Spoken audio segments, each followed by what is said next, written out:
ஆண்டவரே ஸ்தோத்திரமாய் நன்றியோடு வரவேற்கிறோம். நன்றியோடு வரவேற்கிறோம். நன்றியோடு வரவேற்கிறோம். நன்றியோடு வரவேற்கிறோம். இயேசுராஜா உமக்கு நன்றி. எங்களை சுற்றி ரத்த கோட்டைக்குள்ள மூடிக்கொள்ளுங்க. என் அன்பு பிள்ளைகளே, நான் இந்த பூமிக்கு வந்ததுக்கான நோக்கம், இந்த பூமியில நான் பிறந்ததுக்கான நோக்கம், இந்த பூமியில நான் மரித்ததுக்கான நோக்கம், இந்த பூமியில நான் உயிர் தெழுந்ததுக்கான நோக்கம், இப்படி இந்த பூமியில நடந்த எல்லா விஷயத்துக்கும் ஒரே ஒரு அடிப்படையான ஒரு காரியம் இருக்கு. நித்திய ஜீவன். இந்த நித்திய ஜீவனை சுதந்திரித்துக் கொள்ள வேண்டும், இந்த நித்திய ஜீவனை பெற்றுக்கொள்ள வேண்டும் என்பதற்காகவே நான் இந்த பூமியில மரியாள் வயிற்றில் பிறந்தேன். பரிசுத்த தேவனால கரு உண்டாகி, பரிசுத்த தேவனால, பரிசுத்த ஆவியானவரால கரு உண்டாகி, அந்த கரு வளர்ந்து, அந்த கரு பிறந்து வளர்ந்து பிறந்து இந்த பூமியை ஆளுகை செய்யும்படி, இந்த பூமியை ஆளுகை செய்யும்படி நான் இந்த பூமியில வந்ததுக்கான நோக்கமே நித்திய ஜீவனை பெற்றுக்கொள்ள வேண்டும். ஒவ்வொரு மனிதனும் பெற்றுக்கொள்ள வேண்டும். ஒவ்வொரு மனிதனுக்காக தான் நான் ரத்தத்தை சிந்திருக்கிறேன். ஒவ்வொரு மனிதனுக்காக தான் ரத்தத்தை சிந்திருக்கிறேன். ஆதாமை படைத்தது எல்லாருக்கும் தெரியும். ஆதாம் எதற்காக இந்த காரியத்தை செய்தான், எப்படி இந்த தப்பு அவன் செய்தான், எப்படி கீழ்ப்படிதலை அவன் பெற்றான். அது ஒரு பெரிய ட்ராப், ஒரு வலைக்குள்ள விழுந்தான். வசியத்தினால சர்ப்பத்தின் வசியம், சர்ப்பம் வஞ்சித்து ஆதாம் பழத்தை சாப்பிட்டான். ஏதேன் தோட்டத்துல அநேக மரங்கள் செடிகள் இருந்தன. அநேக மரங்கள் செடிகள், varieties of fruits, varieties of vegetables. அவன் உழைக்க வேண்டிய அவசியமே இல்லை. அவ்வளோ வெரைட்டிஸ் நான் வச்சிருந்தேன். ஒரே ஒரு மரம் எதற்காக வச்சிருந்தேன் தெரியுமா? இவன் என்னால உண்டாகப்பட்டவன், அவன் எனக்கு கீழ்ப்படுகிறானா இல்லையான்னு பார்ப்பதற்காக. இல்லைன்னா அதையும் நான் வச்சிருக்க போறது இல்லை. ஒரே ஒரு மரத்தை நான் வச்சிருந்தேன். இவன் எனக்கு கீழ்ப்படிவானா கீழ்ப்படியாம போவானான்னு டெஸ்ட் பண்றதுக்காக அந்த ஒரு மரத்தை வச்சிருந்தேன். ஆனா எது நடக்க கூடாதோ அது நடந்தது. எது பறிக்கப்படணுமோ அது பறிக்கப்பட்டது. எது பறிக்கப்படக்கூடாமல் இருந்திருக்கணுமோ அது பறிக்கப்பட்டிருக்கு. நித்திய ஜீவனே பறிக்கப்பட்டிருக்கு. நித்திய ஜீவன். இந்த பழத்தை சாப்பிட்டா அவன் மரிச்சிருவான். இந்த பழத்தை சாப்பிட்டா அவனுக்கு மரணம் நிச்சயம். இந்த பழத்தை சாப்பிட்டா அவனுக்கு மரணம் நிச்சயம். ஏன்னா இந்த பழத்துல நல்லதும் இருக்கு, கெட்டதும் இருக்கு, டெத்தும் இருக்கு, லைஃபும் இருக்கு. இந்த பழத்துல டெத்தும் இருக்கு, லைஃபும் இருக்கு, ரெண்டுமே இருக்கு இந்த பழத்துல. ஆனா இங்க சாத்தானுக்கு அவன் கீழ்ப்படிந்ததுனால டெத் அவனை ஓவர்டேக் பண்ணிருச்சு. சாத்தானுக்கு கீழ்ப்படிஞ்சதுனால டெத் அவனை ஓவர்டேக் பண்ணிருச்சு. இவன் இந்த சாப்பிடாம இருந்தானா லைஃப் அவனை ஓவர்டேக் பண்ணிருக்கும். ஆனா டெத் அவனை ஓவர்டேக் பண்ணிருச்சு. அப்போ இதனுடைய அடிப்படை என்னன்னா, ஒரு மரம், ஒரே ஒரு மரம் தான். நிறைய மரங்கள் செடிகள் எல்லா விதமான ஒரு அந்த அந்த பூமியில எல்லா விதமான பழங்கள் செடிகள் இருந்தது. பூமியில ஊரும் பிராணிகள் இருந்தது. எல்லா விதமான அனிமல்ஸ் இருந்தது, விலங்குகள் இருந்தது, பறவைகள் இருந்தது, எல்லாமே இருந்தது. அவன் ரசிக்கிறதுக்கும் பேசுறதுக்கும் எல்லாமே இருந்தது. ஆனா ஒரே ஒரு மரத்தினால எவ்வளவு பெரிய விஷயம். அதே போலதான் உங்களுடைய வாழ்க்கையில எல்லாமே உங்களுக்கு கரெக்டா இருந்ததுன்னா, எல்லாமே உங்களுக்கு கரெக்டா இருந்திருந்ததுன்னா உங்களால எப்படி ஆண்டவரை புரிந்து கொள்ள முடியும்? எல்லாமே கரெக்டா இருக்குன்னா எப்படி ஆண்டவரை புரிந்து கொள்ள முடியும்? ஒரு டெஸ்ட்ங்கிறது எல்லா மனுஷனுடைய வாழ்க்கையில இருக்கு. ஒரு சோதனை, அந்த சோதனையை சகிக்கிறவன் பாக்கியவான். அந்த பரீட்சை அப்படிங்கிறது ஒவ்வொரு மனிதனுக்கும் அவசியம். எந்த ஒரு வாழ்க்கையினுடைய முன்னேற்றத்துக்கும் பரீட்சை மிகவும் அவசியம்.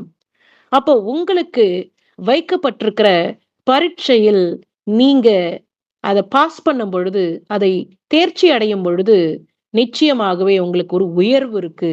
நிச்சயமாகவே உங்களுக்கு ஒரு உயர்வு இருக்கு. இந்த மனிதன் கீழ்ப்படியாமல் போனதுனால, இந்த மரணம் அவனை மேற்கொண்டது.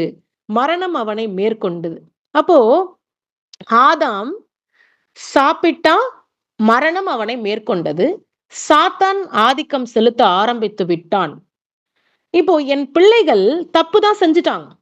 என் குழந்தைங்க தப்பு செஞ்சுட்டாங்க. ஆதாம் தப்பு செஞ்சுட்டான். அவன் என்னுடைய குழந்தை. நான் அவனை படைக்கும் பொழுது என்னுடைய குழந்தையாக படைத்தேன். ஆதாம் தப்பு செஞ்சுட்டான். ஆனா, இந்த குழந்தைய அப்படியே விட்டுடலாம் முடியாது. ஏதேனை விட்டு துரத்தப்பட்டான் தான். அவன் செய்த தவறுக்கு நீ கஷ்டப்பட்டு உழைச்சாதான் உனக்கு என்னுடைய அருமை புரியும். நீ கஷ்டப்பட்டு காரியங்களை செய்தாதான் இந்த ஏதேனுடைய அருமை புரியும் என்பதற்காக தற்காலிகமாக அங்கிருந்து ஆதாம் வெளி அனுப்பப்பட்டான். நிரந்தரம் கிடையாது, தற்காலிகமாக. இந்த தற்காலிகமாக டெம்பரவரியா அவன் ஏதேனை விட்டு துரத்தப்பட்டான். அப்போ நிரந்தரமாக ஒரு விஷயம் இருக்கு. நிரந்தரமான ஒரு விஷயம் இருக்கு. அந்த நிரந்தரமான ஒரு விஷயம் தான் பரலோக வாழ்க்கை. நிரந்தரமான ஒரு விஷயம் தான் பரலோக வாழ்க்கை. அப்போ துரத்தப்பட்ட ஆதாம் ஏதேனை விட்டு துரத்தப்பட்டான்னா, இப்ப பரலோக வாசல் ஓபன் ஆயிருக்கணும். பரலோக வாசல் சாதாரண ஓபன் ஆகும். இதுல ஒரு பெனால்டி பே பண்ணிருக்கணும். இந்த பெனால்டியால தான் பரலோகத்துக்கு போக முடியும். இங்க ஒரு விஷயம் நடந்துருச்சு. ஏன்னா பரலோகம் எப்படி அமைக்கப்பட்டிருக்குன்னா, இந்த பூமியில உள்ள இந்த அரசாங்கம், பூமியில உள்ள கவர்மெண்ட் பாலிசிஸ் மாதிரி கிடையாது. பரலோகத்துக்கென்று சட்ட திட்டங்கள் இருக்கிறது. பரலோகத்துக்கென்று சட்ட திட்டங்கள். இந்த சட்ட திட்டங்கள் ஒழுங்காக நடந்தாதான் எல்லாமே கரெக்டா இருக்கும். எல்லாமே சரியாக இருக்கும். இந்த நிறைய பேரு எப்பவும் இந்த பழத்தை எதுக்கு ஆண்டவர் வச்சாரு? இந்த பழத்தை எதுக்கு ஆண்டவர் வச்சாரு?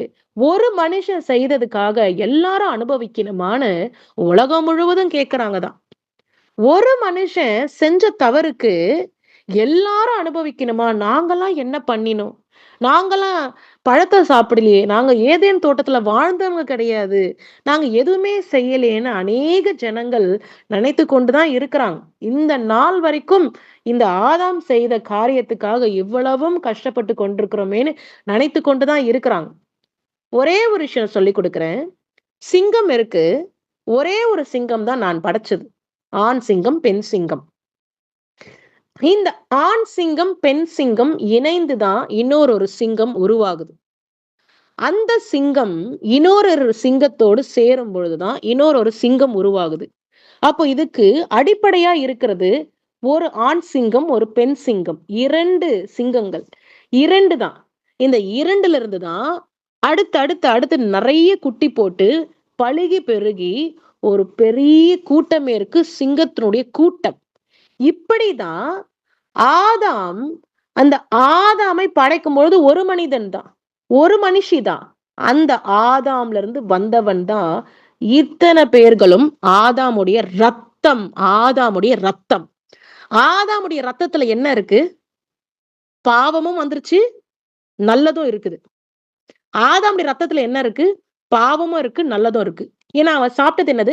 நன்மை தீமை அறியத்தக்கதான, நன்மை தீமையை புரிந்து கொள்ள வைக்கிற ஒரு கனி. அவன் நிர்மாணமா இருக்கிறான் என்று சாத்தான் காட்டி கொடுத்துட்டான். அவன் நிர்வாணி என்பதை அவன் அறியாமல் இருந்தான். தன்னுடைய உடம்புல ஒரு துணி இல்லை என்பதை அவன் நிர்வாணி அப்படின்றதே அவனுக்கு தெரியாம இருந்தது. ஆனா அவன் நிர்மாணமாய் தான் நான் இருக்கிறேன்னு சாத்தான் காட்டி கொடுத்துட்டான். அந்த உணர்வுகளை கொடுத்துட்டான். அடுத்து இப்படி ஆதிக்கம் செலுத்தினான் சாத்தான்.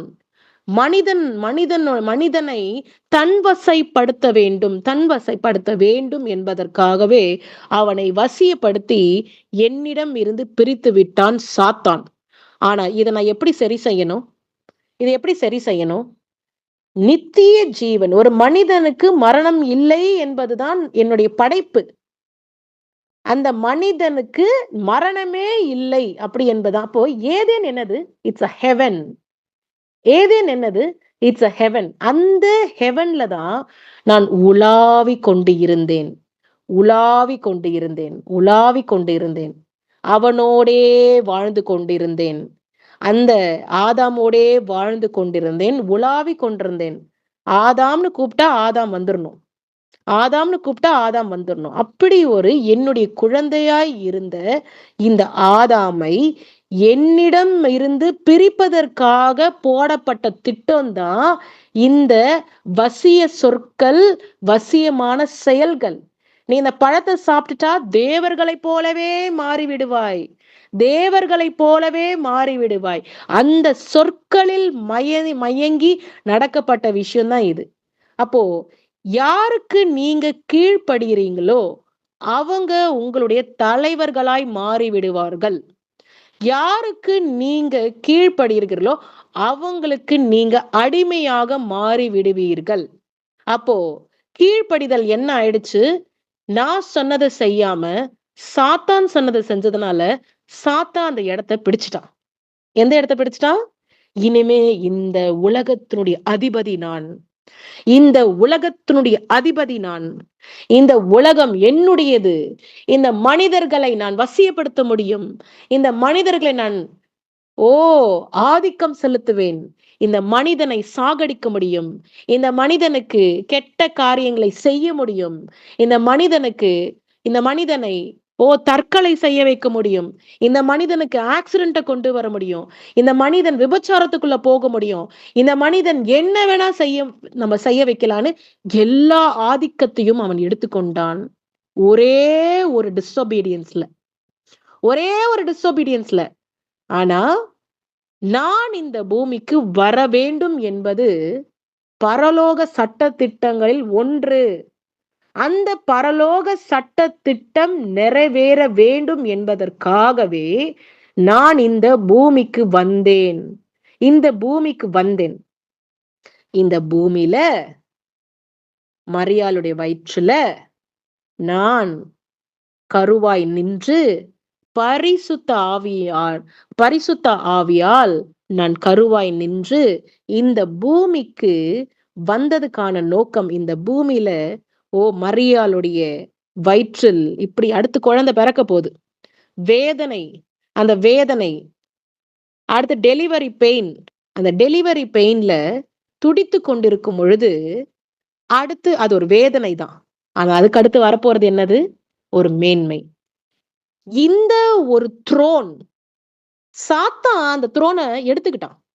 கீழ்ப்படிதல் இல்லாம போனதுனால சாத்தான் அந்த த்ரோன், ரெட் டிராகன், இந்த ரெட் டிராகன் அந்த த்ரோனை பிடிச்சிருச்சு. தூதர்கள் எல்லாம் ஃபைட் பண்றாங்க. ஆனாலும் அந்த ரெட் டிராகனை கீழே துரத்த முடியல. பெரிய சேலஞ்சா இருக்கு, பெரிய விஷயமா இருக்கு. சாத்தான துரத்த முடியல. எல்லாரும் ஃபைட் பண்றாங்க, ஏஞ்சல்ஸ் எல்லாம் ஃபைட் பண்றாங்க, துரத்த முடியல. ஆனா இங்க ranking is very very important. இங்க ரேங்கிங் இருக்கு. இந்த ரேங்கிங் உள்ள ஏன்னா நான் படைக்கும் பொழுது லூசிஃபர் அப்படிங்கிற இந்த ஏஞ்சல் சக்தி வாய்ந்த ஒரு ஏஞ்சலாக நான் உண்டு பண்ணினேன். சக்தி வாய்ந்த ஏஞ்சலாக உண்டு பண்ணினேன். அழகான ஒரு ஏஞ்சலாக நான் உண்டு பண்ணினேன். இப்போ இந்த ரேங்கிங் இருக்கணும், இந்த ரேங்கிங்கோட ஹையர் இருக்கணும். லூசிஃபரோடைய ரேங்கிங்கை விட ஹையரா இருந்தா மட்டும்தான் அவனை த்ரோன்ல இருந்து தள்ள முடியும். ஏன்னா அவன் உலகத்தின் அதிபதி ஆயிட்டான், உலகத்தின் அதிபதி. ஏன்னா ஆதாம் ஏதேனை விட்டு துரத்தப்பட்டுட்டான். நான் என்ன சொல்லிட்டேன்? இனிமே நீங்க உங்க வேலையை பார்த்துக்குங்கன்னு ஏதேனை விட்டு துரத்திட்டேன். ஏதேனுங்கிறது பரலோகத்தினுடைய பரலோகம், ஏதேனுங்கிறது பரலோகம், பரலோகத்தை விட்டு துரத்தப்பட்டாச்சு. அப்ப நான் எங்க இருக்கிறேனோ அது பரலோகம். நான் எங்க இருக்கிறேனோ அது பரலோகம். நீங்க இருக்கிற இடத்தை பரலோகமாய் மாற்ற முடியும். என்னுடைய பிரசன்னம் எங்க இருக்கிறதோ அது ஒரு பரலோகமாய் மாற்ற முடியும். பரலோகமாய் மாற்ற முடியும் என் அன்பு பிள்ளைகளே. அப்போ இந்த துரத்த வேண்டும் அப்படிங்கிறது ஒரு மிகப்பெரிய ஒரு அவசியமா இருந்தது. இந்த ரெட் டிராகன் துரத்தப்பட வேண்டும். மைக்கேல், வேற ஏஞ்சல்ஸ் எல்லாம் ட்ரை பண்றாங்க. ஆனா துரத்த முடியல. ஆனா இந்த பூமியில நான் பிறந்தேன். பிறந்த அடுத்த ஒரு நிமிஷமே, பிறந்த அடுத்த ஒரு நொடி பொழுதே இந்த சாத்தான் தள்ளப்பட்டான். தள்ளப்பட்டு நான் அந்த த்ரோனை பிடிச்சேன். நான் அந்த த்ரோனை பிடிச்சேன். அப்ப துரத்தப்பட்டவனாய் விழுந்தான். அந்த த்ரோனை நான் பிடிச்சு இப்போ நான் உங்களை பாதுகாக்கிற தெய்வமாய் இருக்கிறேன். பாதுகாக்கிற தெய்வமா. அப்ப ஒரு மனுஷன் இந்த ஆதிக்கத்துக்குரிய காரியம் எப்படி வருதுன்னா, முதலாவது கீழ்ப்படிதல், ஒபீடியன்ஸ் மூலியமாக ஒபே பண்ணும் பொழுது அவங்க உங்க பாஸ் ஆயிடுறாங்க. யாருக்கு நீங்க ஒபீடியண்டா இருக்கிறீங்களோ அவங்க உங்க பாஸ் ஆயிடுறாங்க. நீங்க எனக்கு கீழ்ப்படியும் பொழுது நான் உங்களுடைய பாஸாக இருக்கிறேன். அப்ப நான் உங்களுக்கு கெட்டது செய்வேனா? நான் உங்களுக்கு நல்ல காரியத்தை தான் செய்வேன் என் அன்பு பிள்ளைகளே. நான் உங்களுக்கு நித்திய ஜீவனை பெற்று அதை கொடுக்க வேண்டும் என்பதில் நான் தீவிரமாய் செயல்பட்டு கொண்டிருக்கிறேன். சாத்தானை குறித்து ஒரு சில காரியங்களை நான் சொல்ல இருக்கிறேன். சாத்தான் உங்களை எரி நரகத்தில் தள்ள வெறியாக இருக்கிறான். ஆனா நானோ உங்களுக்கு நித்திய ஜீவனை பெற்று கொடுக்கும்படி வெறியாக இருக்கிறேன். அப்ப வெறித்தனமாக இருக்கிறேன். உங்களுக்கு நித்திய ஜீவனை நீங்க பெற்றுக்கொள்ளணும். இதுதான் என்னுடைய விருப்பம். சாத்தானுடைய பிடியில் விழுந்தால் என்னை விட்டு நிரந்தரமாக பிரிந்து இருப்பீர்கள். அதுதான் எரி நரகம். எனக்கு கீழ்ப்படிந்தால், என்னுடைய நாமத்தை விசுவாசித்தால் உங்களை நான் நித்திய ஜீவனை பெறும்படி அழைத்து கொண்டு போய்விடுவேன். அதனால என் அன்பு பிள்ளைகளே, அந்த சிங்காசனத்தை நான் எப்படி பிடித்தேன்னா, மனிதனாகவே பிறக்க வேண்டும். எந்த மனிதன் கீழ்ப்படியாமல் போனானோ, எந்த ஆதாம் கீழ்ப்படியாமல் போனானோ, அதே மனிதனாய் இந்த பூமிக்கு வந்து அந்த சிங்காசனத்தை பிடிக்க வேண்டும். அந்த த்ரோனை பிடிக்க வேண்டும். அப்போ சாத்தான் திருடின அந்த த்ரோன் திரும்பவும் எனக்கு கிடைச்சது. இதெல்லாம் அவனுடைய திட்டம். ஒரு மனுஷனை எனக்கு கீழ்ப்படிய வச்சுட்டா நான் அவனுக்கு அதிகாரியா மாறிடுவேன். ஒரு மனுஷன் என்ன ஒபே பண்ணிட்டா நான் அவனுக்கு பாஸா மாறிடுவேன். இதுதான் நடந்துச்சு. அதனால என் அன்பு பிள்ளைகளே, நீங்க எனக்கு கீழ்ப்படியும் பொழுது உங்களுடைய வாழ்க்கை நல்லா இருக்கும். நீங்க எனக்கு கீழ்ப்படியும் பொழுது உங்களுக்கு நித்திய ஜீவன் நிச்சயமாய் கிடைக்கும் என் அன்பு பிள்ளைகளே. ஏன்னா நான் உங்களுக்காக நல்லது மட்டும்தான் செய்வேன். உடைய வாழ்க்கையில நடந்து கொண்டிருக்கிற போராட்டங்கள் எல்லாம் என்னால உண்டானது அல்ல. உடைய வாழ்க்கையில நடந்து கொண்டிருக்கிற ஏராள பிரச்சனைகள் எல்லாம் என்னால கொண்டு வரப்பட்டது அல்ல. இந்த சோதனைக்காரன் ஒவ்வொரு குடும்பத்திலையும் தன்னுடைய ஆதிக்கத்தை செலுத்த இருக்கிறான். நான் ஒரு விஷயம் சொல்றேன். நான் பிறந்த உடனே அந்த த்ரோனை பிடிச்சிட்டேன். அப்ப இன்னும் ஏன் பிரச்சனை இருக்கு? இன்னும் ஏன் சாத்தானுடைய ஆதிக்கம் இந்த பூமியில ஒவ்வொரு மனிதனுடைய, ஒவ்வொரு குடும்பத்தினுடைய வாழ்க்கையில என்ன நடந்துட்டு இருக்குன்னா, நான் பிறந்துட்டேன், சாத்தான் கீழே விழுந்துட்டான். ஆனா ஒவ்வொரு மனுஷனையும் அவன் அழிக்கணும்ன்றல வெறியா இருக்கிறான். ஒவ்வொரு மனுஷனுடைய லைஃப அழிக்கணும் வெறியா இருக்கிறான். அப்ப உங்களுடைய உடம்புல ஓடிட்டு இருக்கிற ரத்தம் யாரோட ரத்தம்? உங்க உடம்புக்குள்ள ஓடிட்டு இருக்கிற ரத்தம் பரிசுத்தமா மாறிடுச்சா? அது எப்படி மாறி இருக்கு?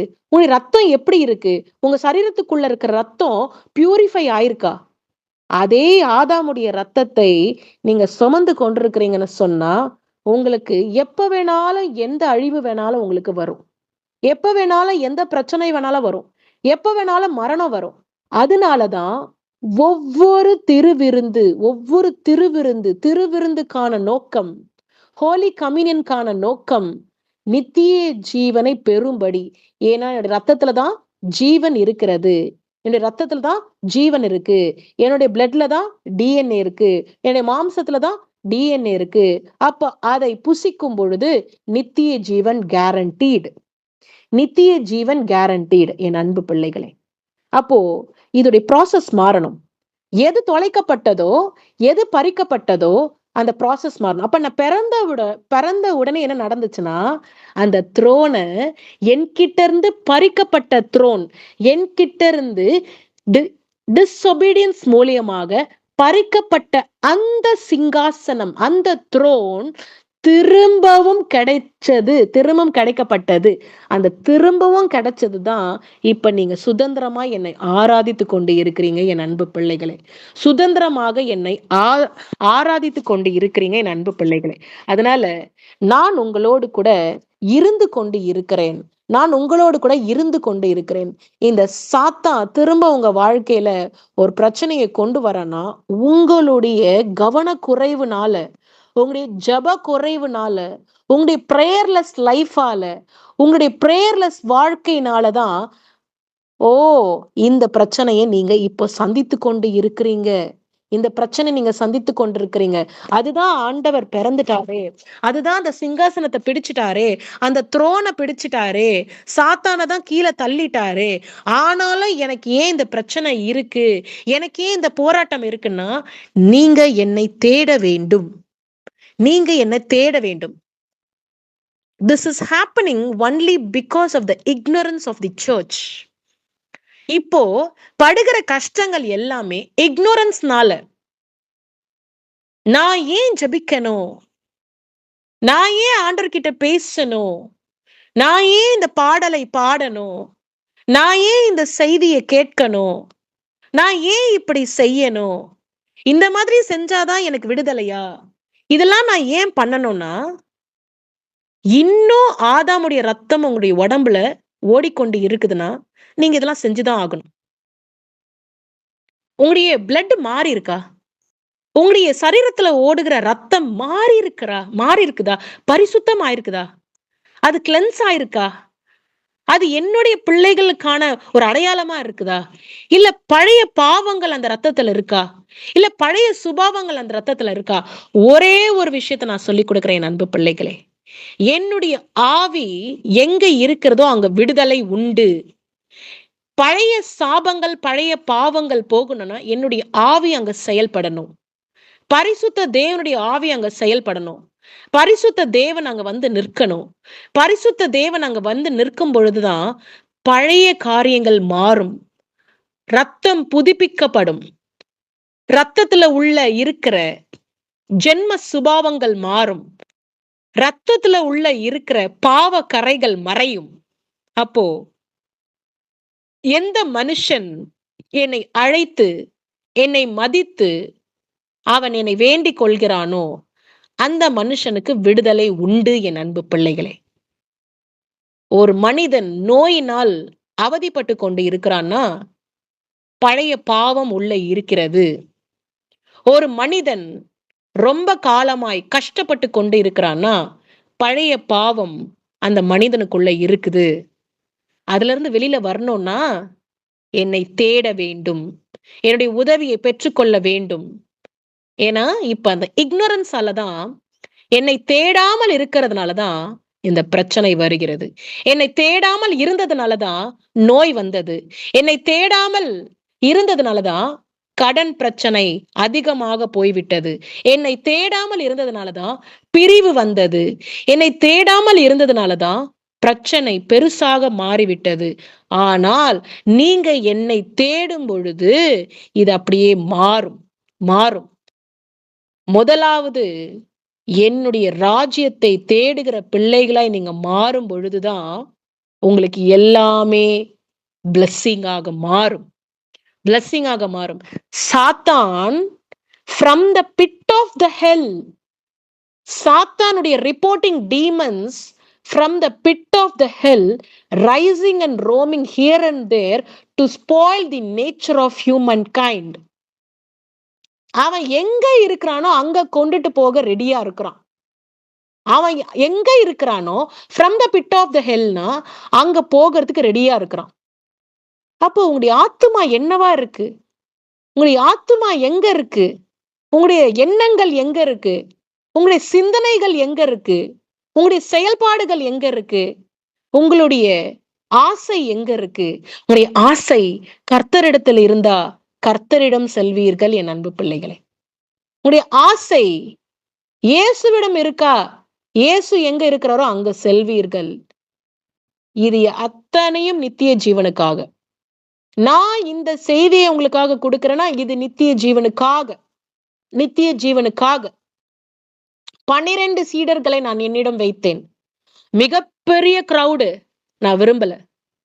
12 ஒரு 100 சீடர்களை வச்சிருக்கலாமா? என் கூட 100 டிசைபிள்ஸை வச்சிருக்கலாமா?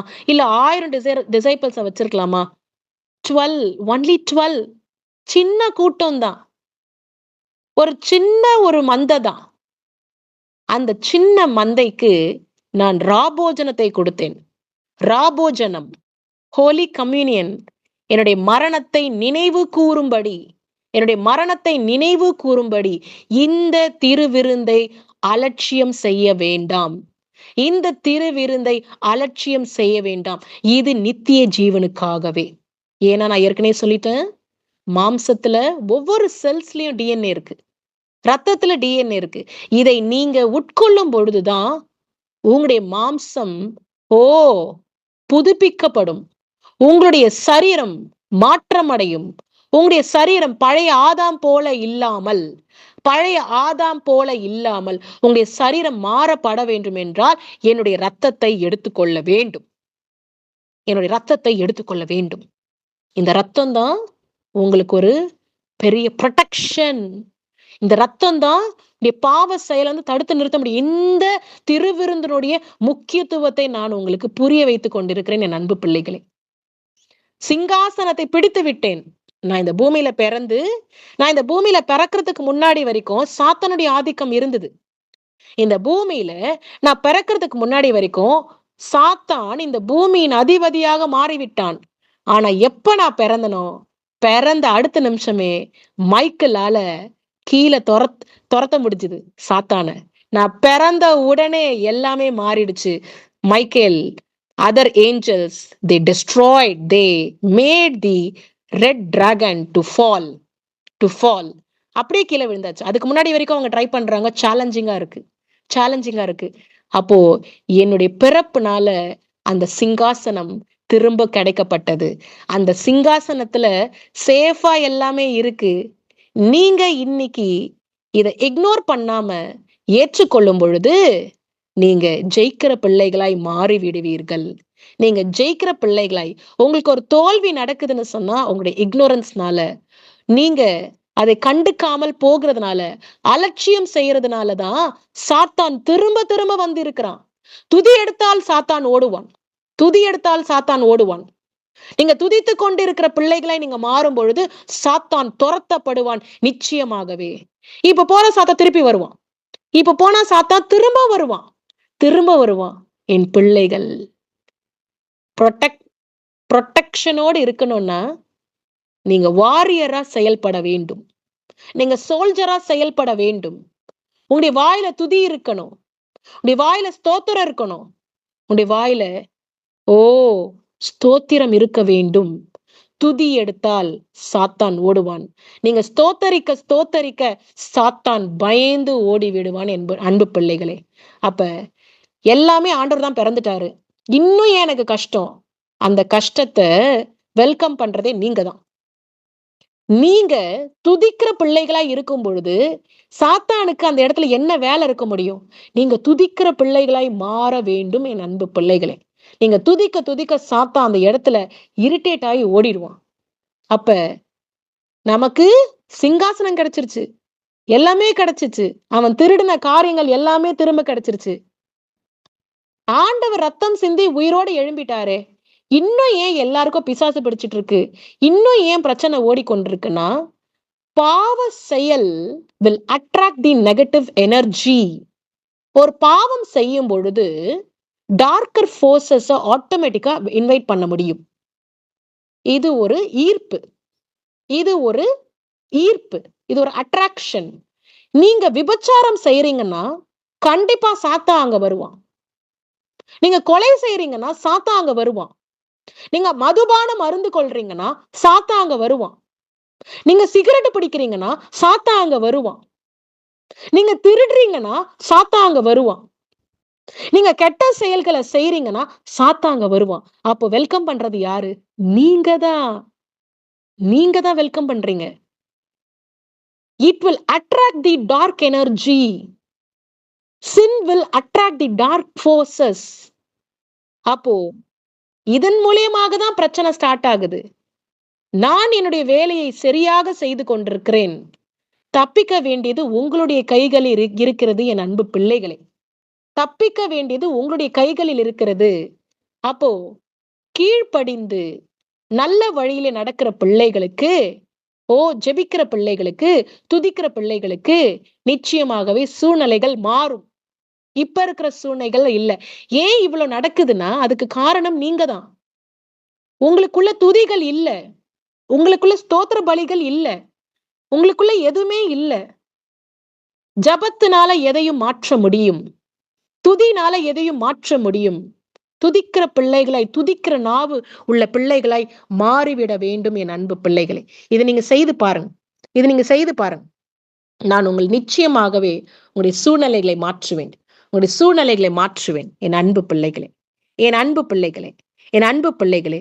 அப்போ பிரச்சனைக்கு மூல காரணமா இருக்கிறது ignorance of the church. நான் அந்நிய பாஷையில பேச மாட்டேன். எனக்கு ஆண்டவர் என்ன சொன்னாலும் செய்ய மாட்டேன். எனக்கு ஆண்டவர் எது கற்றுக் கொடுத்தாலும் நான் பண்ண மாட்டேன். அப்படின்னா நீங்க சாத்தானை கூப்பிடுறீங்க. சாத்தானை நீங்களே உங்க வீட்டுக்கு கூப்பிடுறீங்க. நான் துதிக்க மாட்டேன். நான் பாட்டு பாட மாட்டேன். நான் என் பிள்ளைங்களுக்காக பிரேயர் பண்ண மாட்டேன். நீங்க உங்களுடைய பிள்ளைகளுக்காக பிரேயர் பண்ணலன்னா என்ன நடக்கும் தெரியுமா? உங்களுடைய குழந்தைகளுக்காக நீங்க ஜெபிக்கலனா என்ன நடக்கும் தெரியுமா? சாத்தான் அவங்களுடைய குழந்தைகளை எடுத்து போக ரெடியா இருக்கிறான். படும் குழியில தள்ளுறதுக்கு ரெடியா இருக்கிறான் சாத்தான். ஒவ்வொரு அப்பா அம்மாவுடைய கடமை குழந்தைகளுக்கு சாப்பாடு கொடுக்கிறது மட்டும் கிடையாது. உடம்புக்கான சாப்பாடு கொடுக்கிறது மட்டும் கிடையாது. ஒவ்வொரு அப்பா அம்மாவுடைய வேலை தன்னுடைய குழந்தைக்கு ஒரு ஆவி இருக்கு. ஆவி ஆத்மா சரீரம் தான் ஒரு குழந்தை. அப்ப அந்த ஆவிக்கு என்ன உணவு போகுது? அந்த ஆவிக்கு என்ன நியூட்ரிஷன் போகுது? அந்த ஆத்மாவுக்கு என்ன ஃபீடிங் நடக்குது? என்ன மன்னா உள்ள போகுது? என்னுடைய வார்த்தையினால உயிர் பிழைக்க முடியும். ஆகாரத்தினால மட்டும் இல்ல, ஃபுட்னால மட்டும் இல்ல. என்னுடைய வார்த்தையினால உயிர் பிழைக்க முடியும். ஏன்னா நானே ஜீவ அப்பம். நானே ஜீவ அப்பம். என்னை புசிக்கிறவன் மரித்தாலும் பிழைப்பான். மரித்தாலும் பிழைப்பான். ஜீவ வார்த்தை ஜீவ அப்பமாய் இருக்கிற என்னை நீங்க புசிக்கும் பொழுது மரித்தாலும் பிழைப்பீர்கள் என் அன்பு பிள்ளைகளை. எதற்காக பிறந்தேன் என்கிற நோக்கத்தை நீங்க புரிந்து கொள்ள வேண்டும். நித்திய ஜீவனை பெற்று கொடுக்கும்படி பிறந்தேன். நித்திய ஜீவனை பெற்று கொடுக்கும்படி மரித்தேன். நித்திய ஜீவனை பெற்று கொடுக்கும்படி உயிரோடு எழும்பினேன். அதோட நான் நிற்கல. என்னுடைய ரிமெம்பரன்ஸ், என்னை குறித்து என்னுடைய மரணத்தை நினைவு கூறும்படி ஒரு ஃபீஸ்ட ஆயத்தப்படுத்தி கொடுத்திருக்கிறேன். அந்த ஃபீஸ்ட் தான் திருவிருந்து, ராபோஜனம். இந்த ராபோஜனத்தை ஒரு காலம் அசட்டை செய்யக்கூடாது என் அன்பு பிள்ளைகளே. அன்பு பிள்ளைகளே, இன்னையிலிருந்து ஒரு முடிவு எடுத்துக்கங்க. நான் துதிப்பேன். துதித்து துதித்து ஜெயம் கொள்ளுவேன். துதித்து துதித்து ஜெயம் கொள்ளுவேன். Thank you Jesus. உம்முடைய வார்த்தைகளுக்காக கொடா கொடி நன்றி. நீங்க சொன்ன அந்த த்ரோன், எந்த த்ரோன, அந்த த்ரோனுங்கிறது என்னது? நான் தான் இனிமே பாஸ் அப்படின்னு நினைக்கிறதா அந்த த்ரோன். ஆதாம் எனக்கு கீழ்ப்படிஞ்சிட்டான், அதுதான் அந்த த்ரோன். அப்ப அந்த த்ரோன் பறிக்கப்பட்டிருக்கு, படைத்த தேவன் கிட்ட இருந்து பறிக்கப்பட்டிருக்கு. ஆனா அது நிரந்தரமாக இல்லை. இயேசு பூமிக்கு எப்ப பிறந்தாரோ, குழந்தைய எப்ப காலடி எடுத்து வச்சாரோ, அப்பவே அந்த ரெட் டிராகான தள்ளி விடும்படி தூதர்கள் செய்ய முடியாத காரியத்தை செய்யும்படி அந்த பிறப்பு என்ன செஞ்சதுன்னா, பிறந்த உடனே அந்த த்ரோனை பிடிச்சிட்டாரு. த்ரோனை பிடிச்சவரு தள்ளப்பட்ட இந்த சாத்தான் தள்ளப்பட்டவனாவே தான் இருக்கிறான். அதனால தேவனை தேடி ஜெயம் கொள்ள வேண்டும், தேவனை துதித்து ஜெயம் கொள்ள வேண்டும். அப்போ ஒரு வேதனை, கர்ப்ப வேதனை படும் பொழுது அவங்க ஒரு சவுண்ட் போடுவாங்க, குரோனிங்ஸ், அழுகை சத்தம், குமுறல் சத்தம், வலி தாங்க முடியலன்னு. ஆனா இப்ப நினைப்போம், நம்ம சர்ச்ல செய்கிற காரியங்கள், நம்ம பரிசுத்த ஆவியானவரால் நிரப்பப்படும் பொழுது நம்முடைய குரோனிங்ஸ் எல்லாம் மக்களுக்கு கேலி கிண்டலாக இருக்கும். ஆனா அந்த குரோனிங்ஸ் எவ்வளவு முக்கியம், அந்த ஒரு விஷயம் எவ்வளவு முக்கியம், ஸ்பிரிச்சுவலி எவ்வளவு முக்கியம் அப்படின்னு பார்க்கும் பொழுது ஆண்டவரே சந்தோஷமா இருக்கு. ஏன்னா அடுத்து அந்த குரோனிங்ஸ்னாலதான் அடுத்து ஒரு உயர்வு இருக்கு, அடுத்து ஒரு பிளெஸ்ஸிங் இருக்கு. ஆண்டவரே ஸ்தோத்திரம். வேதனை பட்டாங்கதான் மேரி. ஆனா அதுக்கப்புறம் நீங்க குழந்தையா பிறந்து அந்த சிங்காசனத்தை நீங்க பிடிச்சிட்டீங்க. சிங்காசனத்தை பிடிச்ச அடுத்த ஒரு நொடி பொழுது, அப்ப ஏற்ற காலத்துல ஏற்ற விஷயம் நடந்தது. அப்ப எப்ப ஆதாம் பிறந்தான், ஆனா எப்ப ஆதாம் அந்த தப்பு செஞ்சான், அதுக்கு நடுவுல எவ்வளவு பிரச்சனை இருந்தது. இயேசு எப்ப பிறந்தாரு, அப்ப அது வரைக்கும் சாத்தானுடைய ஆதிக்கம் இருந்திருக்கு. அது வரைக்கும் சாத்தான் உலகத்தின் அதிபதியாக தான் இருந்துட்டு இருந்திருக்கான். ஆனா இப்ப கிடையாது. இப்ப உலகத்தின் அதிபதினு யாராவது சாத்தான சொல்லுவீங்களா? இயேசு எப்ப பிறந்தாரோ அப்பத்துல இருந்து இந்த உலகத்தின் அதிபதி இயேசு கிறிஸ்து தான், சாத்தான் கிடையாது. இன்னும் நீங்க பழைய டைலாக்க சொல்லக்கூடாது. அப்ப இயேசு வந்ததுக்கு அப்புறம் திருடின அந்த சிங்காசனத்தை திரும்ப ஆண்டவர் பெற்றுக்கொண்டாரு. இழந்த ஏதேனை திரும்ப கொடுத்துட்டாரு. நம்ம தான் அதை பயன்படுத்தி கொள்ளணும், நம்ம தான் அதை யூஸ் பண்ணணும். கர்த்தர் கொடாக்கொடி நன்றி. இந்த செய்தி எனக்கு ரொம்ப என்னுடைய இருதயத்துக்கு ரொம்ப நெருக்கத்தை கொடுக்குது, ரொம்ப ஒரு க்ளோஸ்னஸை கொடுக்குது. நம்மளுடைய இக்னோரன்ஸ்னாலதான் பிரச்சனைகள் நம்மளை தேடி தேடி வருது. நம்மளுடைய இக்னரன்ஸ்னாலதான் நமக்கு ப்ராப்ளம்ஸ் ரைஸ் ஆகுது. அதனால இந்த இக்னோரன்ஸ் இல்லாதபடி ஒரு பாவ செயல்களை செய்து சாத்தானை கூப்பிடுற, தள்ளப்பட்ட சாத்தானை நம்ம கூப்பிட்டுட்டு இருக்க கூடாது. அப்ப பாவ வாழ்க்கையில போயிட்டு சாத்தானை நம்ம வெல்கம் பண்ணக்கூடாது. அப்ப தேவனை திருப்தி பண்ணி தேவனோடு இருக்கும் பொழுது சாத்தான் ஓடி போறான். கர்த்தர் கொடாக்கொடி நன்றி. நம்ம திருவிருந்துக்கு போயிடலாம். ஒரு வசனத்தை வாசிச்சுட்டு பயபக்தியோடு ஏதோ ஒரு ஜூம் இல்ல, ஆண்டவர் பலார்னு வச்சு நம்மளை எழுப்புறாரு, பலார்னு வைக்கிறாரு. கையிலேயே நான் அடி வாங்கியிருக்கேன். அடுத்து 5 மணி ஆக போகுது, எந்திரிமான் அடியே வாங்கியிருக்கேன். சுருக்குன்னு இருக்கும் அந்த அடி. என் கையில யாருடா என்ன அடிச்சதுன்னு பார்த்தா பக்கத்துல என் பசங்களாம் தூங்கிட்டு இருக்காங்க. கரெக்டா ஒரு அடி, அந்த அடி இப்படி அடிச்சாதான் அவ எந்திரிப்பா. சுருக்குன்னு இந்த அடி லெஃப்ட் ஹேண்ட்ல வாங்கியிருக்கேன் நான். அப்புறம் அந்த அடி வாங்கினதுக்கு அப்புறம் பார்த்தா 5 மணி ஆக போகுது. அலாம் அடிக்கல அன்னைக்கு ஒழுங்கா. நான் தேவன் அடிச்சோ உதச்சோ எழுப்பி செய்ய வைக்கிறாரு. கர்த்தர் கொடாக்கொடி நன்றி. கர்த்தர் எதுவுமே நல்லதுதான் செய்வார். அவர் தவறு செய்கிற தேவன் அல்ல. அவர் நம்மளை சேர்த்து அணைத்துக் கொள்கிற தேவன், சேர்த்து அணைத்துக் கொள்கிற தேவன். அதனால ஜபிக்கலாம். ஜபிச்சுட்டு உங்க கரத்துல நீங்க எடுத்து வச்சுக்குங்க. நம்ம ஜபிச்சுட்டு நம்ம இந்த திருவிருந்த பயபக்தியோடு கூட எடுத்துக்கலாம். எந்த நிமிஷமும் எதுவும் நடக்கும், எந்த நிமிஷமும் நமக்கு என்ன பிரச்சனைனாலும் வெயிட் பண்ணி கொண்டிருக்கு. அதனால நமக்கு அவர்தான் அடைக்கலம், அவர்தான் ஷீல்டு, அவர்தான் நமக்கு ப்ரொடெக்ஷன்.